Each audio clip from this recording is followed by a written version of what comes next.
Peter Griffin is the kind of guy who could trip over a safety sign and somehow survive an explosion 5 seconds later. In this video, we're diving into the times Peter came this close to becoming a previously on Family Guy flashback. Number 1. Peter almost becomes a Halloween Chainsaw Special, Season 24, Episode 1. So Chris is all hyped for Halloween, right? He's been waiting all year to show off his costume, but Lois hits him with the mom hammer. You're staying home to hand out candy. Hand out candy? Mom, I'll be out trick-or-treating. Chris, you are too old to go trick-or-treating. You're in high school, for God's sake. But, Mom, Halloween is the most magical night of the year. Chris complains that life's unfair, and Lois, channeling every tired parent ever, basically says, yeah, welcome to adulthood, kid. You will be packed with elegant crystal pieces. Cologuard, an aging boomer will crap in you, then mail you off to see if he has a rotten ass. Then here comes Peter, rolling in like the world's least responsible dad, whispering, hey, wanna ditch mom and go trick-or-treating? Chris of course agrees, because what could go wrong with trusting Peter Griffin? I will be dangerously thumbing through a sleeve full of Jack Johnson CDs while I drive. Dad, buy the Jeep. Chris, I already did. Jeep! Tariffs have forced us back into the conversation. Next morning, Peter's already dragging Chris to the bar to get ready for Halloween night. Now, there's a lot of things your mother doesn't need to know about, Chris. Us trick-or-treating, that restraining order from Sydney Sweeney, my addiction to Afrin. Wow, this is all so new to me. Chris starts panicking about disobeying Lois, but Peter assures him everything's fine because the guys told their wives they're at a game. Yeah, that's foolproof. Alexa, I'm going to the game with the guys later. I heard you're going to be gay with the guys later. What? No. Now playing It's Raining Men by the Weather Girls. Okay. That night, the guys dress up as the cast from Sister Act because nothing screams Halloween like 4 middle-aged dudes cosplaying as nuns from a 1992 comedy. Peter's Sister Act made $231 million against a $30 million budget, and those are $1992. It's nothing to be ashamed of. Fine, we'll do Sister Act, but I'm Whoopi. Oh, that's some bull crud. Chris is thrilled, Peter's having father-son bonding time, and Peter even gets a little sentimental, saying one day everyone will have personalized 6 robots and no one will leave their rooms anymore. Truly heartwarming. Is this the last time I'm ever gonna see you? No, I mean, we can hang out when the robots are in the shop getting their tune-ups. And they will need tune-ups. Those things are gonna get wrecked. But won't we have backup sex robots? Oh, yeah, I suppose you're right. Yeah, I guess this is goodbye, son. Meanwhile, back home, Lois is handing out candy like a saint until Bonnie and Donna show up. Trick or treat. Oh, another Squid Game costume. I guess nobody cares what their kids are watching anymore. Lois, how's your candy holding up? They realize their husbands lied and went out partying. Lois is so mad, she says even American Idol is more honest than Peter. You've won American Idol. You're going to be a huge star, just like Lane Hardy, Maddie Pope, Trent Harmon, Just Sam, Noah Thompson, Caleb Johnson, Candace Glover, and Nick Fradiani. Are those real names? I don't know. Out on the road, Karma shows up faster than a cutaway gag. Peter and the boys are suddenly attacked by masked serial killers. Hi, fellas. Kinda late to be doing yard work, isn't it? You are going to die. Peter even went as far as teaching the bad guy how to use a chainsaw. Real smart, Peter. Did you prime it? It doesn't need to be primed. Okay, then close the choke. Is the chain brake activated? It's gotta be activated or it won't start. It's a safety thing. Yeah, there you go. Now we're gonna die. They sprint into the woods like Scooby-Doo rejects and stumble upon a creepy little cabin. Because, of course they do. This is terrible. I know, Chris. And it's certainly not the way I thought I was gonna die. Here you are, sir. And remember, if you eat the entire 96-ounce steak, it's free. Well, I'm starting to regret that second French onion soup, but let's do this. Once inside, they're knocked out by drugged hot chocolate. Seriously, only in this show. Ah, that was delicious. And as long as I don't start seeing 2 of you slightly out of focus, we should be okay. How did you like it, Blurry Chris 1 and 2? They wake up tied to chairs, staring down a maniac with a chainsaw. Okay, fine, but just one thing. If you cut off my skin to make a suit, please don't use it for gay purposes or hold it up like Jared's pants from a Subway ad. Kind of a weird request. Well, it's happened once before. Peter starts panicking and finally regrets lying to Lois and dragging Chris into this mess. I lied to my wife, too. So did I! Oh, I feel so bad. I lied to my Alexa. And for what? Candy? What the hell is wrong with me? I was stupid and wrong, and I'm so sorry. But plot twist, the killers pull off their masks. And it's their wives. Turns out Lois and the girls faked the whole thing to teach them a lesson. You scared the crap out of me. How did you find us? It was easy. We just used the Find My Phone app on your phones. Ah, very clever. Smart women. Yeah, I'm not sure any of you had the right to threaten to kill me. Peter swears he's learned his lesson and promises never to sneak out for Halloween again. Lois admits the prank actually reignited her Halloween spirit. Isn't that right, ladies? If those serial killers had been real, Peter would have been cut into griffin-sized sushi rolls. Hopefully he actually learned something this time, but let's be honest. This is Peter Griffin we're talking about. Number 2. Nearly died inside a giant pumpkin. Season 23, Episode 1. Nothing says Halloween spirit quite like almost suffocating inside a pumpkin the size of a minivan. As Halloween approaches, Joe proudly shows the gang his giant pumpkin for the upcoming town contest. This pumpkin's huge. How'd you get it so big? Giggity. You guys promise not to laugh? No, Yes. I wished for it.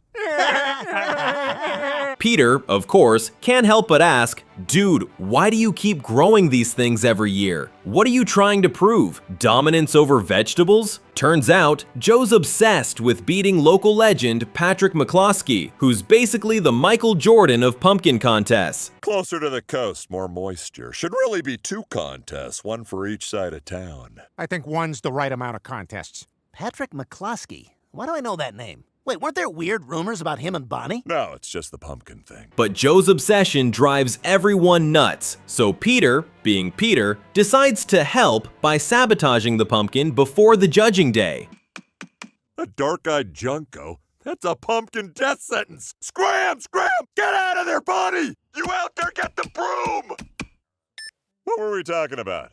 Pumpkins? Shut up about the pumpkin. Quagmire and Cleveland love the idea because nothing says friendship like ruining a man's dreams. Something I picked up when I served at Fort Bragg. I once hit 3 homers in a wiffle ball game. Why are you telling me this? Fort Bragg. You're going to the war tomorrow. Where is it? Afghanistan. I've been there like 4 times, no big deal. That night, the 3 sneak out to move the giant pumpkin, but Peter accidentally drops it, and it explodes like orange soup all over the yard. I have decision fatigue. Uh-oh. We wrecked Joe's pumpkin. And my sneakers. Cleveland, are those Yeezys? They're cheaper now. Now they're stuck with a pumpkin corpse and no plan. The next morning, Joe's devastated. He spent all year nurturing that pumpkin like it was his firstborn. No, we can put it back together. Are you telling me you can do what the Humpty Dumpty crew couldn't? I never got to the end of that. And you have no king's horses, and they had all the king's horses. Peter, in a moment of pure Griffin genius, comes up with a solution. Hollow out the pumpkin and have himself sit inside it to help Joe fake a win. What could possibly go wrong? You do that for me? I broke it, I'll fix it. Plus, I want to beat McCloskey for you. I heard about him and Bonnie. I don't know what people are hearing, it's just pumpkin stuff with us. At the contest, Peter's crammed inside the pumpkin, sweating like a Thanksgiving turkey, trying not to move or eat it. No, I need to come out for a minute. It's too risky, Peter. The Pie to the City enables the bear to go to any establishment with pie and get a free pie at any time. Sorry, bud, we'll get you pie later. Joe's nervous, Peter's hungry, and everything's going fine until their rival Patrick McCloskey shows up looking cooler than anyone at a pumpkin festival has a right to be.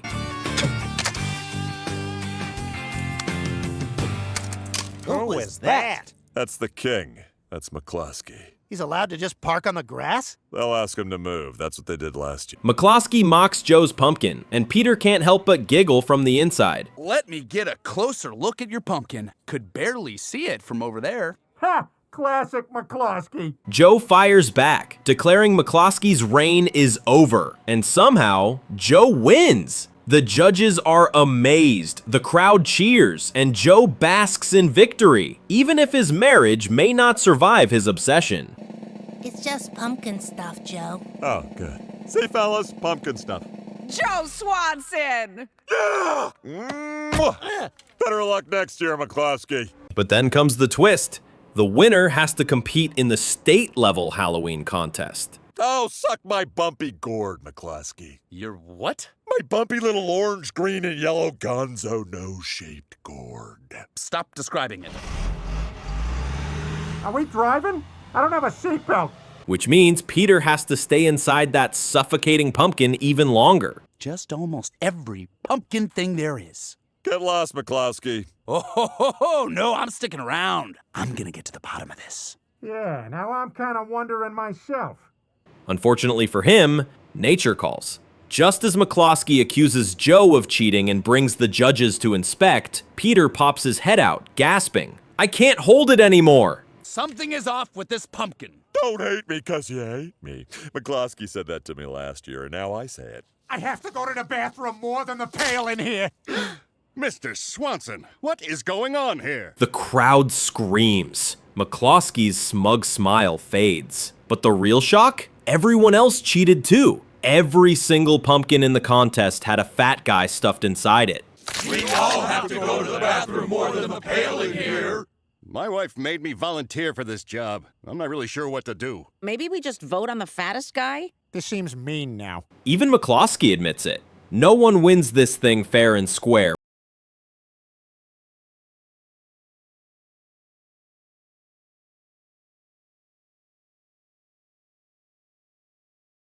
I gotta put some thought to this, but I think I may be in love with that guy. And that's how Peter Griffin almost met his end. Inside a giant pumpkin, not from danger, but from needing to pee. Safe to say, after that, Peter probably never wanted to see another pumpkin again. Unless it was in a pot. Number 3, Almost Died in a Haunted Asylum, Season 14, Episode 4. It all starts when the guys go to see a horror movie and hate it. Thank you for seeing me, Your Excellency. Of course. What did you say your name was, my child? Lucy. You've been Lucified! They're so disappointed they actually think we could write something way scarier. Because, of course, 4 middle-aged men with 0 film experience are the perfect people to fix Hollywood. I'm as creative as the first spider to spin a web. Hey, you know how we always dreamed about having a house that comes out of our butts? What? Huh? Yeah, butt house. They start brainstorming, but every idea is worse than the last. So Joe, being Joe, suggests they visit an abandoned mental hospital for inspiration. I got it. The old Quahog Asylum. What? Oh, we can't go there. That place has been abandoned for years, and they say it's haunted by a ghost with a hook hand. Peter freaks out, but eventually agrees, because peer pressure and stupidity are his 2 greatest strengths. So far, this has been a bigger waste of time than an acceptance speech at the Asperger's Awards. I'd like to thank everyone I've ever met in the order that I met them, last name first, and if anyone interrupts me, I'll have to start over. Once there, things go from spooky fun to therapy bills real fast. Peter pitches a movie about a killer cat. Another dead teenage couple was found at Makeout Point, clawed beyond recognition. You see, there's a dangerous creature out there. Oh, what? You mean the big, rabid, slobbery cat what's been scratching people to death? I don't believe it exists, Stacy. He plays both the hero and the giant yellow murder cat that attacks couples. Yeah, very on brand for Peter. You calm down. We're the only ones out here. Oh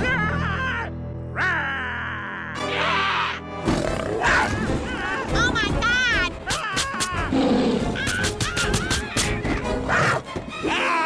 Cleveland goes next with his idea, a zombie movie set in an abandoned hospital, featuring a haunted bar of soap, because why not? Hey, Ambassador Mombasa, are you enjoying that new soap I bought you from that mysterious Chinese man whose store was weirdly not there the next day? He actually says it's crazy how something as harmless as soap can kill everyone who touches it. Truly, the kind of pitch that makes Hollywood execs drink before noon. Oh my God, Ambassador Mombasa!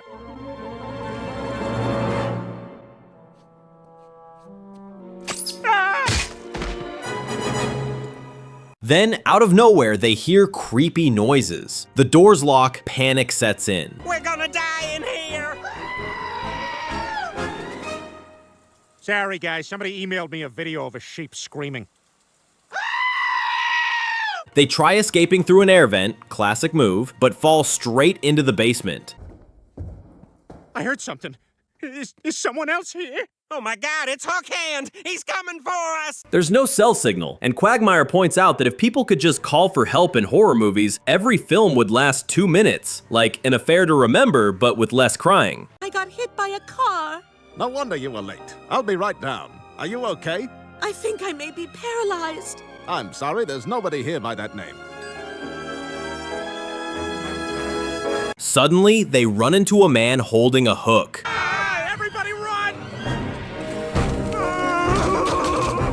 They scream like toddlers and bolt until Peter decides to be brave and says, "Guys, there's 4 of us and 1 of him."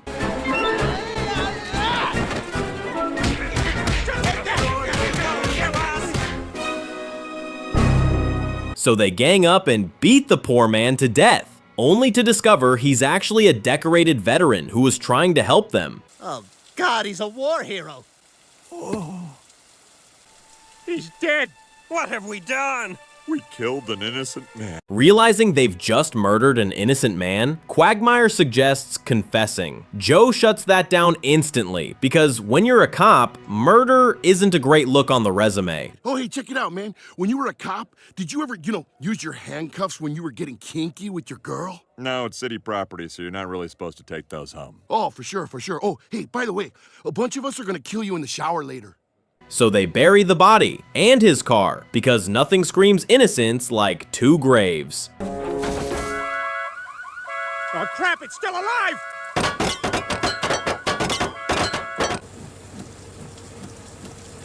It does not feel like a Wednesday. When Peter gets home, Lois scolds him for not doing the dishes, and he immediately panics, thinking she knows everything. I know what you did last night. You do? How could you do something so heinous? Last night, you left your dirty dishes in the sink. It's disgusting.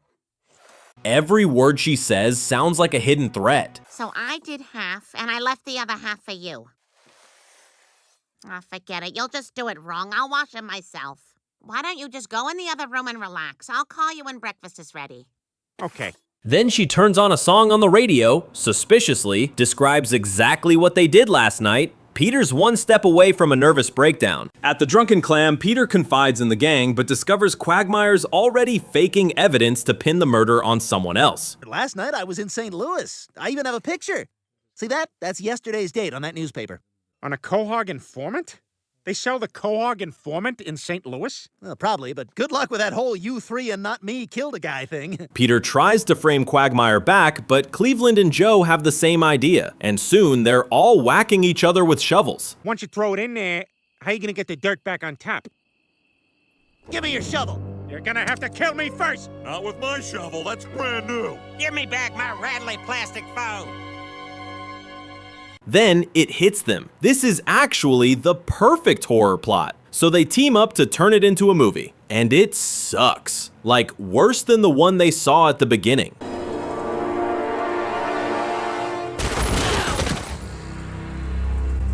It doesn't feel like a Wednesday.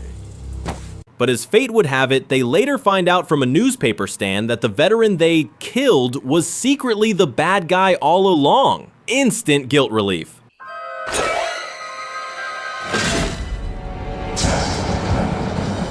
Number 4. The Griffin House Gets Haunted, Season 4, Episode 28. It all starts when Joe decides to build a home theater in his house. That means there's no oxygen for him either. That Martian wants a fight, he'll get a fight. You can't win, Rock! You're 60 years old! Hey, look what Rocky bought me with his money.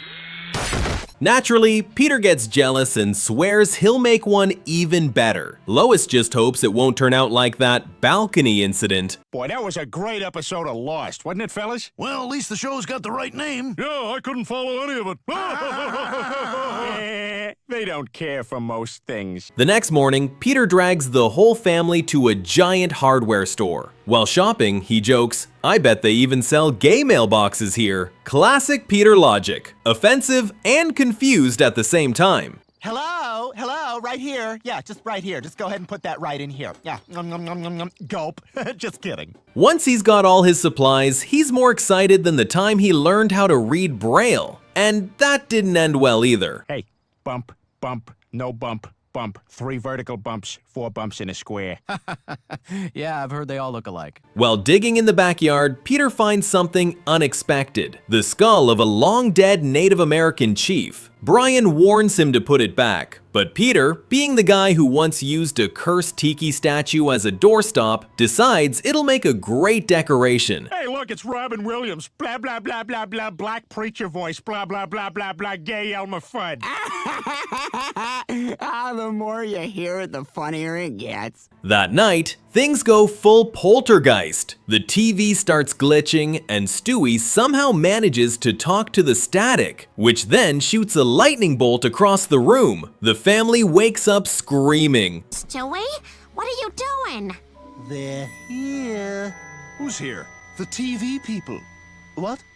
No, they did a spin-off. He's still playing Joey, but is not doing so well. The next morning, the kitchen's a mess. Chairs stacked on tables, the fridge upside down, total chaos. Lois pretends she did it, but Brian's not buying it, saying she's lying more than John Travolta when he married Kelly Preston. I totally do. I mean, yes, absolutely. And I'm gonna do stuff to her too, like touch her? Yeah, touch her and kiss her and touch her penis. I mean, no, not that.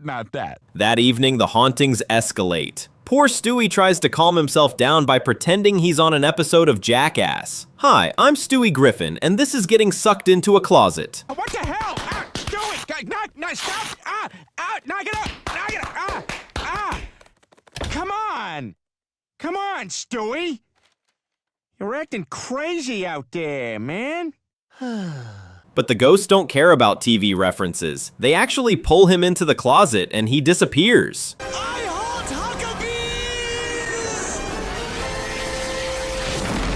Meanwhile, Peter looks in a mirror and sees his reflection morph into some random cartoon character.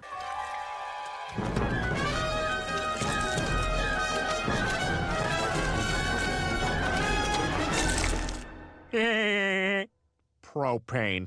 And Chris gets attacked by a possessed tree, only to be saved by the ever-creepy Mr. Herbert. Hey, Skinny Britches, that there's my man. Why don't you pick on someone your own size? Desperate to find Stewie, the Griffins hire a psychic, who discovers the gateway to the spirit world is Stewie's closet, and for some reason, the exit is Meg's butt. Peter finds that weirder than the time Bob Costas insisted on sharing a bath with him. A miniature boat, and if I'm not mistaken, it's a replica of the Gretel II, which lost the America's Cup to Intrepid in 1973. Yeah, I'm gonna dry off now. Peter, now that you're getting out of the tub, what will you miss most? Before attempting the rescue, Peter and Brian, of course, waste time doing dumb stuff, like hitting golf balls into the glowing spirit portal. Hey, Lois, get ready to laugh. Get ready to laugh. Gee, must have taken a wrong turn at Albuquerque. Eventually, Lois decides to go in herself, despite the psychic warning it's too dangerous. Peter scoffs. Dangerous? You know what's dangerous? Hunting with Dick Cheney. So, you all set to go hunting?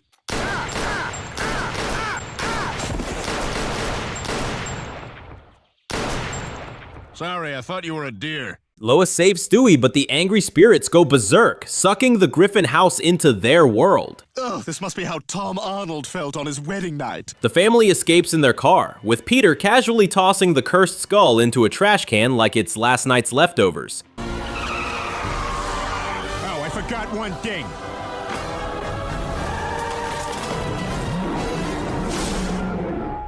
Now homeless, Peter and Lois try crashing at Quagmire's place, but he refuses because he's busy, which probably means something illegal or gross. What's going on in there? Nothing. So, as you can see, my family's here. and it's game night. We're playing sex. The Griffins then realize the only way to get their house back is to return the skull to its rightful spot. After rummaging through the city dump, they learn from a garbage man that the skull was supposed to be stored in a box of human remains, but Carrot Top took it to use as a prop. So you having a good time there, Chief Diamond Phillips? Oh, that's funny. He came up with the same thing. All right, Carrot Top, I want that skull. Naturally, they storm Carrot Top's mansion, get into a chase through a hall of mirrors, because why not, and finally reclaim the skull. How'd you get to the trap door? I found this saw with glasses on it. Oh, that's my seesaw.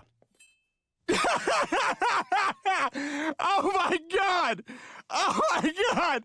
You are so funny! They bury it properly in the backyard, restoring their house, and once again, everything goes back to normal, which in Family Guy terms means just slightly less insane than before.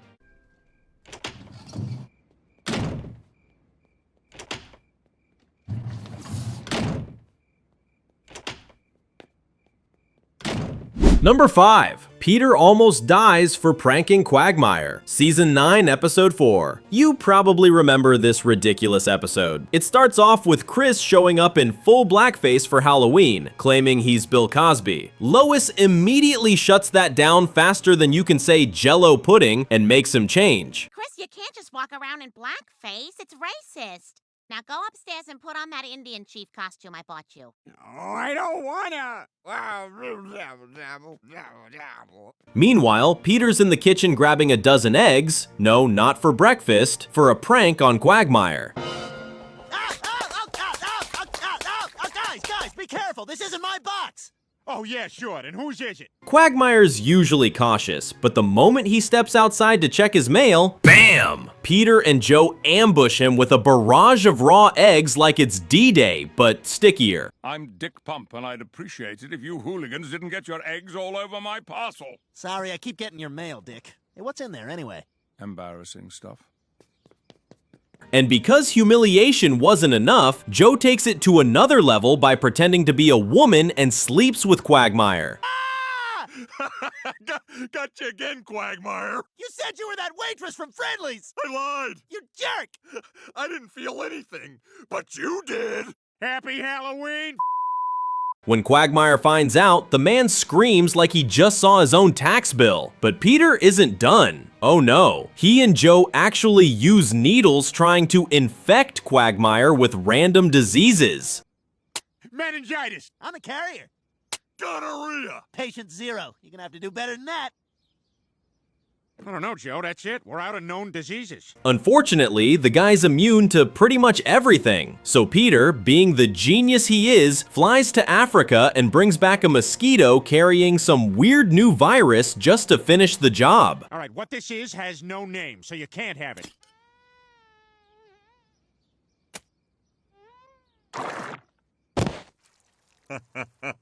We got him. Halloween is fun. That's dedication, or psychosis, depending on how you look at it. The prank ends, but Quagmire isn't the forgiving type. He quietly plots revenge and tells them he's actually of Japanese descent. Holy crap, you speak Ebonics? No, Peter, it's Japanese.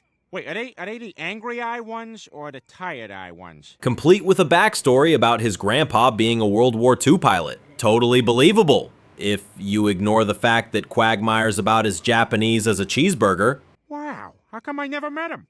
He was a kamikaze pilot. Yeah, no, I heard you. He was a karma chameleon, but how come I never met him? Because he died, Peter. Oh my God, when? And how? Later, the guys try to hang out again, but Joe's stuck on night patrol. Peter wants to tag along, but Joe says no, because last time, Peter wandered off in a convenience store. Are you okay? No, I came in with my wife and now I can't find her. Oh, I'm sure she's here somewhere. Come on, I'll help you find her. Okay. Cried like a lost toddler and had to be reunited with Lois over the PA system. Will Lois Griffin please come to the courtesy booth? We have a little gift for you.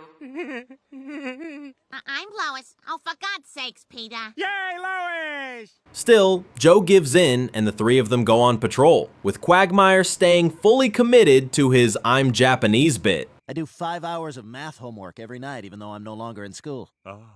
Sometimes I drink out of a wooden box.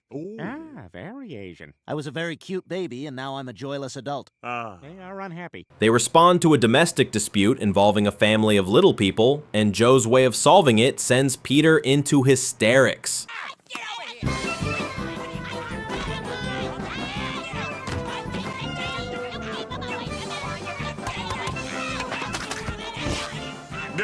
Then Quagmire takes them to a hangar full of vintage planes, including a Japanese Zero that still works. He invites them for a ride, and that's when things get historical. Wow, I always thought the Japanese flew flying saucers.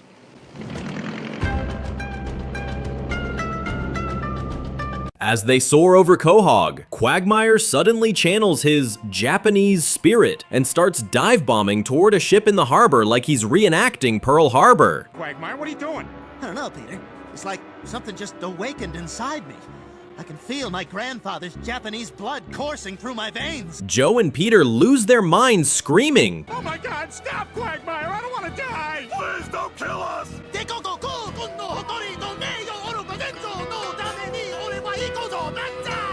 But just before impact, Quagmire pulls up at the last second. He grins and reveals it was all part of his revenge for their prank, especially the part where Joe slept with him. Prank's on you!